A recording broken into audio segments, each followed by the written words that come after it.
to the Peach Bowl. Arizona State versus Texas. This pick brought to you by Axia Time. Whoa. Maybe you want to commemorate the Sun Devils' trip to the college football playoff. You can do that with a gorgeous timepiece from Axia Time. AxiaTime.com is the place to go. They are the official timepiece of the college football playoff, of the Heisman Trophy. I have a beautiful Odysseus 2 that I'm wearing right now that I'm wearing more and more. I think I've ditched my Apple Watch permanently because I am loving this thing.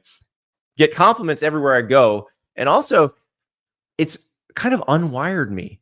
Like, I love being able to look down and just see what time it is and not that my garage door is open. So, Andy, when you have a nice watch, the Apple Watch becomes a utility for working out, and that's it for me. Like you have too nice of a watch now to wear an Apple Watch. This thing is beautiful. I switched it to the orange band to get the little go, because you can go a little more casual, you can go a little more dressy. Nice. I have a nice stainless steel band that came with it too, and I'll go back to that if I want to go a little more dressy. But I went to the casual. It's awesome. It's so beautiful. I just like watching the secondhand sweep. They are Swiss made, but I know what you're thinking. Oh, I got to break the bank for this. No, you do not. So you're seeing that Sun Devils watch right there. You want to commemorate the trip. Limited to 100 pieces. Public sale is happening right now. So go to axiatime.com and get yourself a beautiful watch that people will compliment you on wherever you go. Ari, let's go to Atlanta. Texas, Arizona State. Arizona State's a 13.5-point dog in this game. This is the one where, like, Sam Leavitt has been awesome. We talk a lot about Cam Skattebo, who's been tremendous for Arizona State. But Sam Leavitt, I think, really has been underrated. The underrated piece of this team, which is crazy when we're talking about the quarterback. But our guy Cody Belair told us this when he transferred there from Michigan State. Like, this guy's going to be a dude, and he's been awesome. Yeah, it's funny because I just got done getting off a talent high horse here, and maybe that's just like G5 discrimination, but the spread on this game is bigger. Which feels weird. Well, it's not weird when you boil it down. It's Texas has more talent than Penn State, probably top to bottom, right?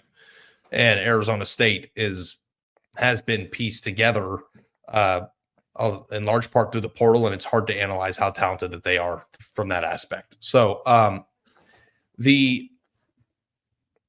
I'm torn on this one. So I'm going to let you go first because I don't know which direction I'm leaning. Like, I know who I think is going to win, but that doesn't make me, Nikola Tesla kind of figuring that one out. Like, who do you like in the spread here? Unless you go money line again, big funds over there. Ari, we talked about this last week. Out of the 24 offenses and defenses in the college football playoff, which is the one I trust the most, it's the Texas defense.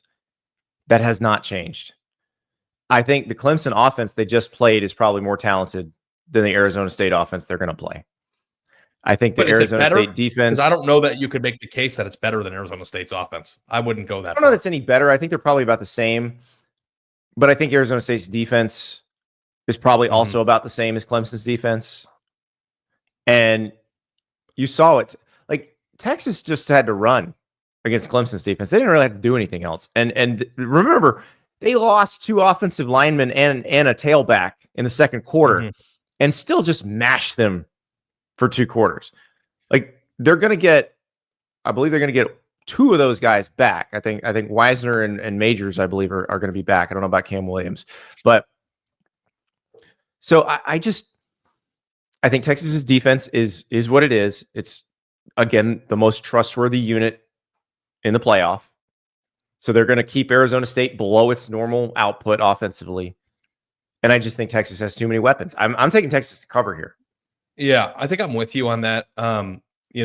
If you were upset about the blowouts from the first round, I've got bad news for you.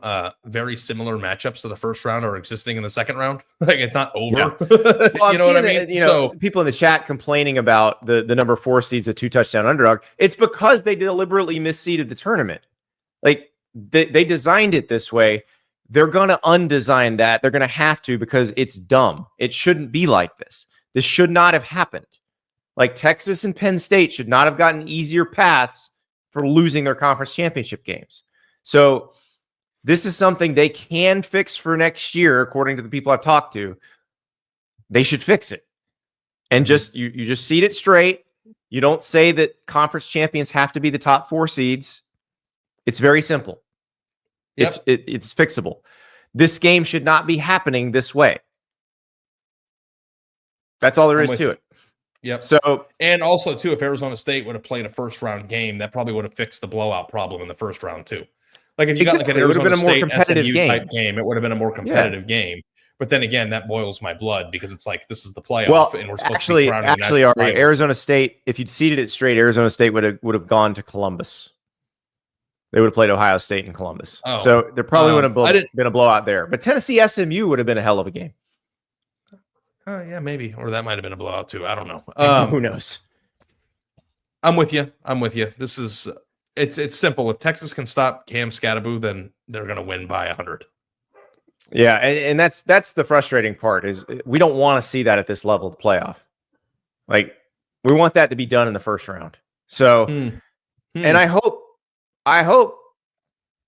that Kenny Dillingham and company can make this more fun than Ari and I are making it out to be. I would love that. Because if this game goes down to the wire and Cam Skattebo's balling out, like, come on. I just don't get sentimental about like the Cinderella stuff. We'll talk about it if it happens. I'm not even sentimental about that. I just want more even matchups, or I want the teams that played the best in the regular season to have the easiest path. Like if there's going to be a blowout, I want the number 1 team blowing somebody out. They will. The number 1 team shouldn't be sitting there having to struggle. Yeah, that's true. I mean, Oregon got bent into a bad spot this year. Yeah. Vance says, my bet is they'll fix the seating if the Big Ten and SEC decide to give more money to the other conferences. No, they don't have to. Because here's the deal. This contract ends after this season. And if you're the Big Ten and the SEC, you're like, we'll let you keep playing in our playoff. How's that sound? And the other conference will be like, sounds good. Like that's how that's going to work. But yeah, they do need to fix it because the way this was designed, Ari, if you think about it, when they started designing this version of the playoff in January 2019.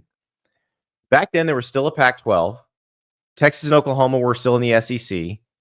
Like it was a very different outlook. Like if you looked at this year's playoff through that lens, Oregon's your Pac-12 champ. Texas is your Big 12 champ. Georgia's your SEC champ. You know, Ohio State or Penn State's your Big 10 champ. Like, then it makes more sense as to how that would work.